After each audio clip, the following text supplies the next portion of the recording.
Good day, Deep and Word family. Welcome to day 156 of our Bible study review. Today we're going through chapters 7 through 9 of the book of Ezekiel. Now, if I was going to name chapter 7, I would name it It's Payday, because Yahweh makes it very clear it is time for them to pay up for all of their sins, all of their abominations, right? So let's say it's like Friday, right? And it's the end of the week. And I'm ready to pay you for the work that you've done. And he's like, the work that you have done is abominations. You have filled up the cup of iniquity, and I'm ready to pay you now. Let's start reading from verse 1. He says, Moreover, the word of Yahweh came to me, saying, And you, son of man, thus says Yahweh Elohim to the land of Israel, the end is coming upon the four corners of the land. Now the end has come upon you, and I will send my anger upon you, and will judge you according to your ways, and recompense means pay. He says, I will pay upon all of your abominations. My eye shall not spare you, nor will I have pity, but I will recompense your ways upon you, and your abominations shall be in your midst. All throughout this chapter, he is reiterating this theme. It is the end. It is the end. It is time for me to pay you, right? And so he says right here in verse 5, Thus says Yahweh Elohim, a disaster, a singular disaster is coming. An end is coming. The end has come. It watches for you. It has come. He says, your doom has come to you, O inhabitant. In the land, the time has come. The day of trouble is near, and not the joyful shouting on the mountains. Now I will shortly pour out my wrath upon you and spend my anger upon you, and I will judge you according to your ways, and will recompense you for all of your abominations. My eye shall not spare, nor will I have pity. I will recompense you according to your ways and your abominations that are in your midst. Verse 10, he says, the day is coming, your doom has come. The rod has blossomed, pride has budded. So he is speaking in terms of seeds. This is what they have planted, and this is what has sprung up from all of their work. And he says, violence has risen up into a rod of wickedness. None of them shall remain, none of their people, none of their wealth, nor anything eminent among them. And then he also talks about, how the seller will not go back to what he's selling, right? And the one who buys will not go back to the seller. He says, I am the one who is going to pay you. You will no longer buy or sell anything because you will run out of things to buy and sell. He says, you have committed so many abominations that the only thing left for you to receive is my payment, my wrath. Verse 14, he says, they have blown the trumpet even to make ready, but none goes to the battle. For my wrath is against all of the multitude. He says, the sword is outside of the camp. And he says, pestilence and famine is on the inside of your camp. And he says, no matter what, even those who try to escape over to the mountains, he says, their knees will be weak. They will grow feeble in the mountains, and they will not escape. And now let's go over to verse 19. He says, they shall cast their silver in the streets, and their gold shall become unclean. Their silver and their gold shall not be able to deliver them in the day of the wrath of Yahweh. They shall not satisfy their souls or fill their stomachs, for their iniquity has become a stumbling block. Verse 20, he says, they transformed the beauty of his ornaments into pride and made the images of their abominations. So they took the holy things within the temple, and then they used it, right, to bring worship to these idols.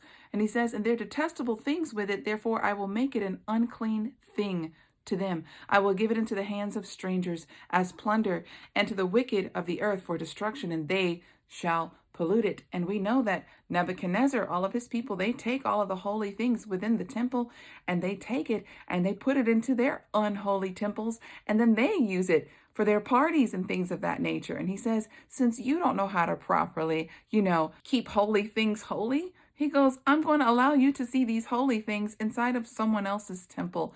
They're going to come in. They're going to defile this place. And you will no longer have this false sense of security in the temple because you do not worship me in my own temple. Verse 26, he says, disaster shall come upon disaster, and rumor shall be upon rumor.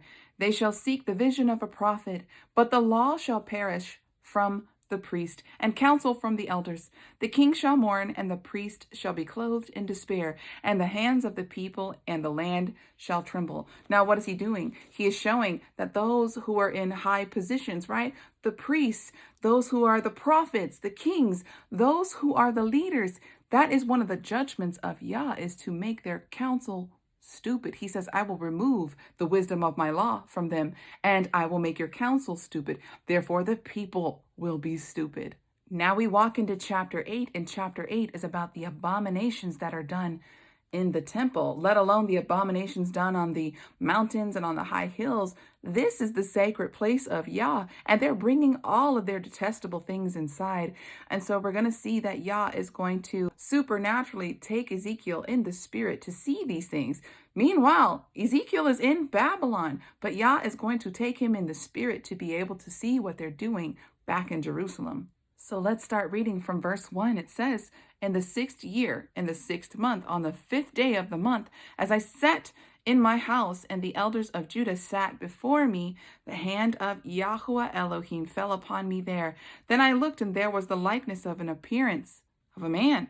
From his loins and downward was the appearance of fire, and from his loins upward was the appearance of brightness, the appearance of glowing metal. Verse 3, he stretched out the form of a hand and took me by the lock of my head, and the Spirit lifted me up between the earth and the heavens. So he's like in limbo, but he's able to see these things in the Spirit. And he says, and he brought me to the visions of Elohim, to Jerusalem, to the entrance of the north gate and the inner court, where the seat of the image of jealousy was, which provokes jealousy. The glory of the Elohim of Israel was there, according to the vision that I saw in the valley. And then he said to me, Son of man, lift up your eyes now towards the north. So I lifted up my eyes towards the north, and northward at the gate of the altar was this image of jealousy at the entrance. And he said furthermore to me, Son of man, do you see what they do? Even the great abominations that the house of Israel commits here, so that I should go far off from my sanctuary, but yet you shall see greater abominations. So he's seeing idols. He's seeing idols of foreign gods. And we know already that this is demon worship. And this is the image of jealousy. They're setting up images right there by the temple of Yah. Let's see where else he takes Ezekiel on this field trip. He says right here in verse 7, then he brought me to the door of the court. And when I looked, there was a hole in the wall. And he said to me, Son of man, now dig in the wall. And when I dug in the wall, there was a door. He said to me, enter and notice the wicked abominations that they do here. So I went in and saw every form of creeping things and abominable beast in the idols of the house of Israel, portrayed upon the wall around. There stood before them 70 men of the elders of the house of Israel, and in their midst stood Jaazaniah the son of Shaphan, with every man his censer in his hand, and with a thick cloud of incense that went up. Then he said to me, Son of man, have you seen what the elders of the house of Israel do in the dark? Every man in the chambers of his images. For they say, Yahuwah does not see us. Yahuwah has forsaken the land. He also said to me, yet again you shall see greater abominations that they do. So now Yahuwah takes him to another place, and it says right here in verse 13, then he brought me to the door of the gate of the house of Yahuwah, which was towards the north, and women sat there weeping for Tammuz. Then he said to me, have you seen this, O son of man? Yet again you shall see greater abominations than these. And we need to know that Tammuz, right, that is Babylonian. Tammuz is directly connected with Easter, what people celebrate, and then they take it up as worship to the Almighty, and that is not what he prescribes as worship. Do yourself a favor and study the origins of Tammuz, and you will see that it is straight up and down Babylonian. Verse 16, he says, he brought me into the inner court of the house of Yahuwah, and at the door of the temple of Yahuwah, between the porch and the altar, were about 25 men with their backs towards the temple of Yahuwah, and their faces towards the east, and they were worshiping the sun towards the east. So their face was not towards the glory of the temple. Their backs were turned towards Yah, and their faces were turned towards the sun, and they were worshiping the sun. Sun god worship is Babylonian. At the end of the chapter, he asks Ezekiel, is this a light matter that you see before your eyes? He goes, because of all of these abominations, he says, I will pour out my wrath, right? Payday is coming to them. And he says, I will not have pity on them whatsoever, right? And why is he saying this? Because he has sent prophet after prophet after prophet after prophet, and they just won't listen. They continue in their abominations. And now we walk into chapter 9, and we're going to see that this is about the slaughter of the wicked, and we're going to see a very prophetic picture that we'll even see in the very end. So I think this is a very exceptional chapter to focus your attention on. So let's start reading from verse 1. It says, he cried out also in my ears with a loud voice, saying, cause those who have charge over the city to draw near, even every man with his destroying weapon in his hand. 6 men came from the way of the higher gate, which lies towards the north, each with his battle weapon in his hand. And one man among them was clothed with linen, with a writer's case by his side. And they went in and stood beside the bronze altar. Then the glory of the Elohim of Israel ascended from the cherub on which it had been to the threshold of the temple. Now the glory of Yahweh was always in the Holy of Holies, right? Inside of the Ark of the Covenant, that's where the glory cloud would form from. And it's saying that the glory of the Elohim of Israel was actually leaving, and it was rising to the top of the temple. And this is what else it says. And he called to the man clothed with white linen, who had the writer's case by his side. And Yahweh said to that man, go through the midst of the city, through the midst of Jerusalem, and set a mark upon the foreheads of the men who sigh and groan for all of the abominations that are done in the midst.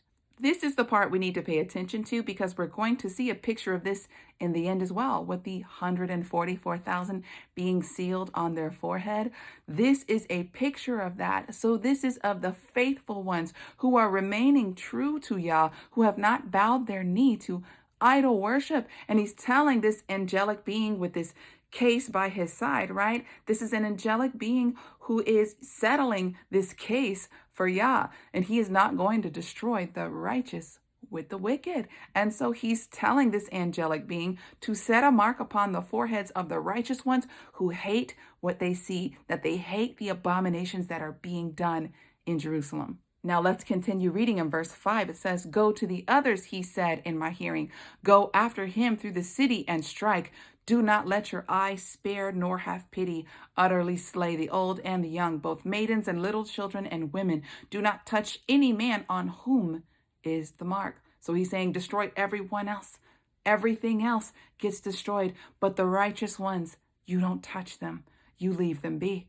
And he's telling this angelic being, he says, begin at my sanctuary, and then begin with the elders who were before the temple, right? He's saying, begin with those who are in the house, who are performing. They're supposed to perform my works, but those who have utterly fallen away and have caused the sheep to fall, he says, start with them first, all right? Verse 7, then he said to them, defile the temple and fill the courts with the slain. Go forth. So that they went out and killed in the city.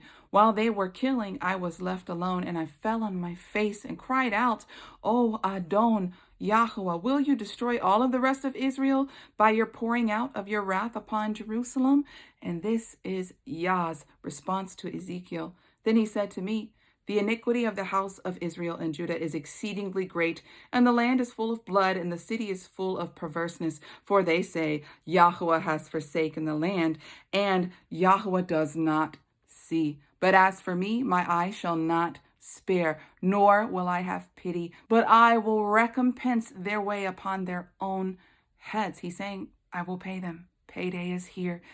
Then the man clothed with white linen, who had the case by his side, reported the matter, saying, I have done just as you have commanded me. So during these chapters, we see that Yahweh is pronouncing this judgment, and he's telling it to Ezekiel. Then he takes Ezekiel on this field trip, and Ezekiel was a priest, all right? So this has a very deep significance. We're seeing that a former priest who was a righteous priest. He's seeing the abominations being done in the temple, right? And he's having visions. He's being taken in different parts of the temple, inside the court, outside the court, and nothing is holy. Everything that is being done is defilement, right? And so the next time he takes him into the next chapter, and then he's able to see those who are slain because of their wicked abominations. All in all of these chapters is about payday. The time is up. They have filled the cup up of iniquity. And as you know, at the end of days, right, at the end of the 6th day before we walk into the millennial reign, our Father, Yahuwah, he's going to do the same thing again. He's going to seal righteous ones, right? And everyone else gets to taste the wrath. He will not destroy his righteous with the wicked. As we see, there's nothing new under the sun. We see patterns and cycles of sin, right? We see people fall away, and then there's this righteous remnant rising, and then you see people fall away again. And there's going to come a time where there's a last falling away. The final judgment will come. He will pour out. He will give them their paycheck for the work that they have done. If your work is a righteous work, then you will be granted to enter into the millennial reign and rule and reign with our precious Messiah, and then you will be able to enter New Jerusalem. But if your work has been dead works of sin, he is going to pay you up front and center. This is why our Heavenly Father says, payday is mine. No one pays back like he does. We are not to take matters in our own hands. We should leave it up to him, because nobody pays back like he does. Deep in Word family, that's all that I have for you today. Until tomorrow, Yah bless.